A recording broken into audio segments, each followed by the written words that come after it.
ശരീരം ആദ്യം തന്നെ പറയാം, ഈ കേരള സർക്കാരിന്റെ നെടുന്തൂണായിട്ട് പ്രവർത്തിക്കുന്ന ഒരു സംഭവമാണ് ബിവറേജ് കോർപ്പറേഷൻ. അപ്പോൾ ഞാൻ എന്നെ ഗ്ലോറിഫൈ ചെയ്യുന്ന ഒരു കാര്യമല്ല, ഞാൻ പ്രൊമോട്ട് ചെയ്യുന്ന ഡ്രഗ്സോ അല്ലെങ്കിൽ ഇലിസിറ്റ് സാധനങ്ങളോ വെപ്പൺസോ ഒന്നുമല്ല. സർക്കാരിന്റെ ഞാൻ ഇവിടെ ഒരു സാധാരണക്കാരൻ മുതൽ ഒരു അപ്പർ ക്ലാസ് മുതൽ മിഡിൽ ക്ലാസ് മുതൽ അപ്പർ മിഡിൽ ക്ലാസ് അല്ലെങ്കിൽ ടോപ്പ് ക്ലാസ് എല്ലാവരും യൂസ് ചെയ്യുന്ന ഒരു സാധനമാണ് ഈ പറയുന്ന മദ്യം എന്ന് പറയുന്ന സാധനം. അപ്പൊ എൻ്റെ ഇഷ്ടം എന്ന് പറയുന്നത്, ഞാനിപ്പം എനിക്ക് ദുബായിൽ പാർട്ട്നേഴ്സ് ഉള്ളതാണെങ്കിൽ കൂടി ഒരു ബാറിന്റെ ഓണറാണ് ഞാൻ. അപ്പം എൻ്റെ ഒരു പാഷൻ എന്ന് പറയുന്നത് ഇതുപോലുള്ള നല്ല മദ്യങ്ങൾ അല്ലെങ്കിൽ അതുപോലെ നല്ല പേരുണ്ട്. കാരണം തീർച്ചയായിട്ടും നമ്മളുടെ പുരാണങ്ങൾ എടുത്ത് നോക്കുകയാണെങ്കിൽ മധു നുകരുക, ദേവേന്ദ്രന്റെ സദസ്സിൽ മധുവും മറ്റേ എന്താ പറയാ മധുരാശി ഞാൻ പറയുന്നില്ല,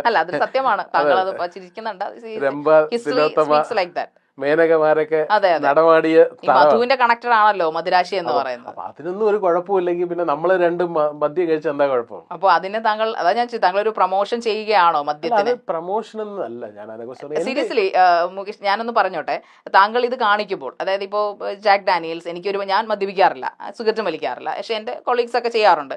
പക്ഷെ എന്ന് കരുതി മദ്യം കുടിക്കുന്നവരോട് നമ്മൾ അത് അവരുടെ ഇഷ്ടമാണ്. പക്ഷെ താങ്കളുടെ ഈ മനോഹരങ്ങളായിട്ട് മദ്യക്കുപ്പികൾ വെച്ച് നമുക്ക് പോലും ഈ പറയുന്ന ഞാനാണെങ്കിൽ കൂടെ ഇത് കൊള്ളാലോ അദ്ദേഹം എന്ത്, അപ്പം ഈ വെറൈറ്റീസ് ഓഫ് കുപ്പികൾ, മദ്യക്കുപ്പികൾ, വിസ്കി, ബ്രാൻഡി, വട്ടവർ, ഇപ്പോൾ ശിവാശ്രീകൾ എന്ത് തന്നെ ആയാലും എനിക്കറിയാവുന്ന ചെറിയ ചെറിയ ബ്രാൻഡുകളാണ്, എനിക്ക് ഒരുപാട് ബ്രാൻഡ്സ് ഒന്നും അറിയില്ല. അപ്പോൾ അങ്ങനെ താങ്കളെ കാണുമ്പോൾ എല്ലായ്പ്പോഴും അതിൻ്റെ ഒരു താങ്കളുടെ ചുറ്റിനുള്ള ഈ വൃന്ദങ്ങൾ, താങ്കളുടെ ഫ്രണ്ട് സർക്കിളിലുള്ളവരൊക്കെയും ഈ കള്ളു കുടിക്കുന്നതായിട്ടാണ് കാണിക്കുന്നത്. എല്ലായ്പ്പോഴും താങ്കളുടെ ഒരു പ്രോഗ്രാംസിൽ അല്ലെങ്കിൽ താങ്കൾ കൂടുന്ന ഒരു മിനിറ്റുള്ള റീലിലോ അല്ലെങ്കിൽ വീഡിയോയിലായാലും ഈ മദ്യം പ്രൊമോട്ട് ചെയ്യുന്നതായിട്ട്, പ്രൊമോഷൻ മീൻസ് പ്രൊജക്റ്റ് ചെയ്യുന്നതായിട്ട് തോന്നിയിട്ടുണ്ട്. അപ്പോൾ അത് നമ്മുടെ യുവതലമുറയ്ക്കായാലും ഇത് കാണുന്നവർക്കായാലും ഇത് കൊള്ളാൽ, ഈ പറഞ്ഞ എനിക്ക് പോലും തോന്നിയിട്ടുണ്ട്. ആക്ച്വലി താങ്കളുടെ കുറിച്ച് പഠിച്ചപ്പോൾ ഈ ഒരു രസമുണ്ടല്ലോ, ഒന്ന് കണ്ടാൽ കൊള്ളാം അല്ലെങ്കിൽ താങ്കളോടൊപ്പം ഒന്ന് കൂടിയാൽ കൊള്ളാം എന്ന് നമ്മൾ അറിയാതെ ചിന്തിക്കുമല്ലോ. അപ്പോൾ അതൊരു നെഗറ്റീവ് പ്രൊമോഷൻ അല്ലേ, നമ്മുടെ യുവതലമുറയ്ക്ക് കൊടുക്കുന്ന ഒരു സന്ദേശമല്ലേ? താങ്കളെ പോലെ ഒരു ഓൺട്രപ്രണർ അങ്ങനെ ചെയ്യുന്നത് ശരിയാണോ? തിരിച്ചൊരു ചോദ്യം മാഡത്തിനോട് ചോദിക്കട്ടെ. നമ്മളിപ്പോ ഗാന്ധി ഫിലിമുണ്ട്, മദർ തെരേസ ഫിലിമുണ്ട്, അത് കണ്ടിട്ട് എത്ര ഗാന്ധിമാരും മദർ തെരേസമാരും ഉണ്ടായിട്ടുണ്ട്? അതൊരു ചോദ്യമാണ്. ഗാന്ധി മദർ തെരേസമാരൊന്നും ഇത് കണ്ടിട്ട് എങ്ങനെ മദ്യപാനികൾ ഉണ്ടാവും? എന്റെ വീഡിയോസ് കണ്ടിട്ട്. പഠിക്കുമ്പോൾ തന്നെ കലാപരമായ കാര്യങ്ങളിൽ ഞാൻ ആക്റ്റീവായിരുന്നുവെന്ന് മിമിക്രി കലാകാരനും ഇൻഫ്ലുവൻസറുമായ മുകേഷ് എം നായർ. ആദ്യം പഠിപ്പിച്ച ഗുരുക്കന്മാരെയും മറ്റും അനുകരിച്ചു. കോളേജിൽ എത്തിയ ശേഷമാണ് ഫിലിം സ്റ്റാർസിലേക്ക് എത്തുന്നത്. ലാലേട്ടനെ അനുകരിച്ചാണ് ഞാൻ പോക്കറ്റ് മണി പോലും ഉണ്ടാക്കിയിരുന്നത് എന്ന് മുകേഷ് പറയുന്നു. പിന്നീട് പ്രൊഫഷനിൽ കുറച്ച് ശ്രദ്ധിക്കാൻ തുടങ്ങി. MBAക്ക് റാങ്ക് നേടി. അങ്ങനെ ജോലിയിൽ ശ്രദ്ധിച്ചു തുടങ്ങി. ലാലേട്ടന്റെ ഫിഗർ ചെയ്യാമോ എന്ന് ആദ്യമായി എന്നോട് ചോദിക്കുന്നത് ഒരു ഡിസ്കവറിയിലെ മിമിക്രി ആർട്ടിസ്റ്റാണ്. പുള്ളിയിലൂടെയാണ് ഞാൻ ഈ ഫീൽഡിലേക്ക് എത്തിയതെന്നും മുകേഷ് പറയുന്നു. ഞാൻ വിവാഹം കഴിഞ്ഞ ആളാണ്. എനിക്കൊരു മകളുമുണ്ട്. മോൾക്ക് 13 വയസ്സായി. ഞാൻ ഇത്തരത്തിലുള്ള റീൽസ് ചെയ്യുന്നതിൽ ഭാര്യയ്ക്ക് കുഴപ്പമൊന്നുമില്ല. എൻ്റെ വൈറൽ റീൽസിൽ ഹൈദരാബാദുള്ള ഒരു മോഡലുമായി ചെയ്ത സാധനം ആദ്യമായി കാണിക്കുന്നത് എൻ്റെ ഭാര്യയാണ്. സംഭവം കൊള്ളാം, പക്ഷെ നിങ്ങൾ അത്ര നന്നായിട്ടില്ല എന്ന അഭിപ്രായം പറഞ്ഞത് അവളാണ്. എൻ്റെ നല്ലൊരു വിമർശകയാണ് അവൾ. എൻ്റെ വീട്ടിലെ അമ്മയും മോളും കാണുന്ന വീഡിയോസാണ് ഞാൻ ചെയ്യുന്നത്. മോശം കമൻസ് എന്നെ വേദനിപ്പിക്കാറില്ല. ഞാൻ എന്തിനു വേദനിക്കണം? സ്ഫടികം സിനിമയുടെ റീക്രിയേഷൻ ആണ് ഞാൻ ചെയ്തത്. ലാലേട്ടൻ ചെയ്ത സാധനവും ലാലേട്ടൻ അത് ചെയ്തിട്ട് എന്തെങ്കിലും സംഭവിച്ചോ എന്നും മുകേഷ് ചോദിക്കുന്നു. ഒരു കാര്യം ചോദിക്കുന്നു, എന്തുകൊണ്ട് താങ്കളുടെ ഫിസിക്കലി താങ്കൾ നല്ല ആരോഗ്യവാനാണോ? താങ്കളുടെ കരളിനും ഒരു പ്രശ്നം വേണമെങ്കിൽ ഞാൻ എന്റെ ലാസ്റ്റ് വീക്ക് എടുത്ത മെഡിക്കൽ റിപ്പോർട്ട് മാഡത്തിന് അയച്ചു തരാം. ടച്ച് ഷൂട്ട് ഇതുവരെ എനിക്കൊരു പ്രഷർ ഇല്ല, ഷുഗർ ഇല്ല, കൊളസ്ട്രോൾ ഇല്ല, കരളൊക്കെ ചെമ്പരത്തി പോലെ ഇരിക്കുന്നു. കാരണം ഞാൻ മിതമായ രീതിയിൽ മദ്യപിക്കുന്ന ഒരാളാണ്, ഞാൻ അമിതമായി മദ്യപിക്കുന്ന ഒരാളല്ല. പക്ഷെ താങ്കളുടെ ആ ഒരു അറ്റയർ കാണുമ്പോൾ അല്ലെങ്കിൽ താങ്കളുടെ ഒരു അറ്റ്മോസ്ഫിയർ ഇല്ലേ, അതൊരു ആറാം തമ്പുരാൻ സ്റ്റൈൽ. ഞാൻ പുകഴ്ത്തി പറയുമല്ല, പക്ഷെ എനിക്ക് തോന്നിയിട്ടുണ്ട് ആറാം തമ്പുരാൻ സ്റ്റൈലിലെ ആ കുറെ സദസ്സിൽ, താങ്കളുടെ സദസ്സെന്ന് എടുക്കുന്നത് ആ സ്റ്റൈലിലാണ് താങ്കൾ അതിനകത്ത് നിൽക്കുന്നത്.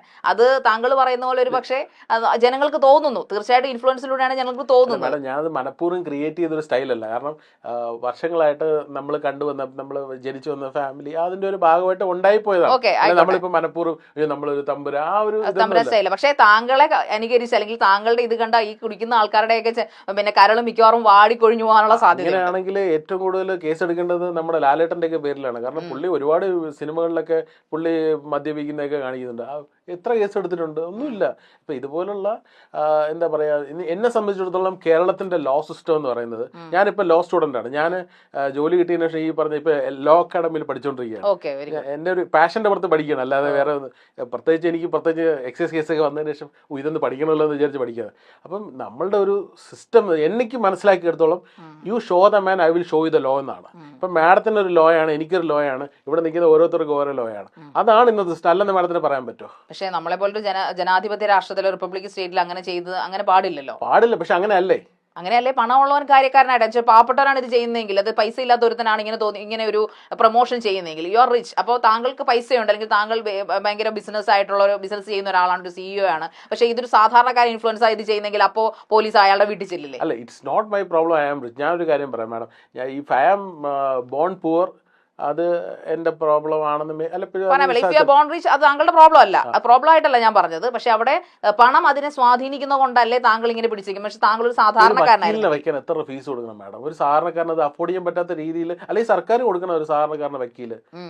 എത്ര വക്കീലന്മാരെ കൊടുക്കുന്നുണ്ട്? വല്ല പബ്ലിക് പ്രോസിക്യൂട്ടർമാരോ അല്ലെങ്കിൽ ഫ്രീ ആയിട്ട് കൊടുക്കുന്ന വക്കീലന്മാരല്ലോ ഒരു സാധാരണക്കാരൻ. എന്തുകൊണ്ടാണ് അതൊന്നും സാധാരണക്കാരൻ അഫോർഡ് ചെയ്യാൻ പറ്റാത്ത രീതിയിൽ നിയമം അത്രയും പർച്ചേസബിൾ ആയിട്ട് വെച്ചിരിക്കുകയാണത്. ഇപ്പൊ ഞാൻ പർച്ചേസ് ചെയ്യുന്ന ഒരാളെന്നല്ല പറയുന്നത്, സാധാരണക്കാരന് അഫോർഡബിൾ ആവണം.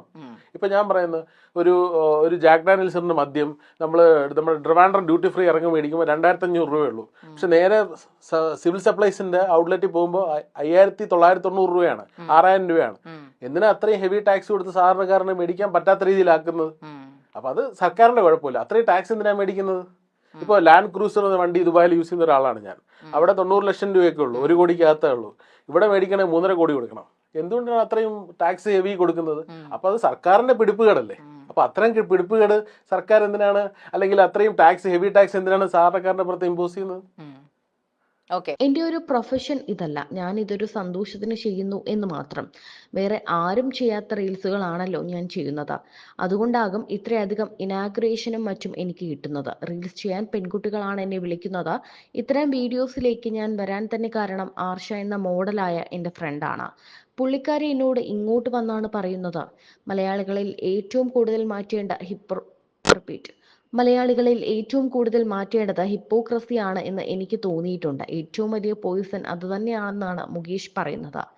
ഞാൻ എൻ്റെതായ രീതിയിൽ ജീവിക്കുന്ന ആളാണ്. എന്നെ എക്സൈസ് പിടിച്ചപ്പോഴും അവർ ചോദിച്ചത് ഇനി ഇത്തരം വീഡിയോസ് ചെയ്യുമോ എന്നാണ്. ഞാൻ ചെയ്യും എന്നാണ് മറുപടി കൊടുത്തത്. സർക്കാരിന് ഇത് വിൽക്കാമെങ്കിൽ ഞാനത് വീഡിയോ ഇടുന്നതിൽ എന്താണ് തെറ്റ്? ഞാൻ ഇനിയും പോസ്റ്റ് ചെയ്യും. ഞാനിത് ക്രൈം ചെയ്തതായി എനിക്ക് തോന്നിയിട്ടില്ല. ഒരു വീട്ടിൽ 3 ലിറ്റർ മദ്യമാണ് സൂക്ഷിക്കാനാകുന്നത്. അതിൽ 1 ml കൂടുതലുണ്ടെങ്കിൽ പിടിച്ച് അകത്തിടാമെന്നും മുകേഷ് പറയുന്നുണ്ട്.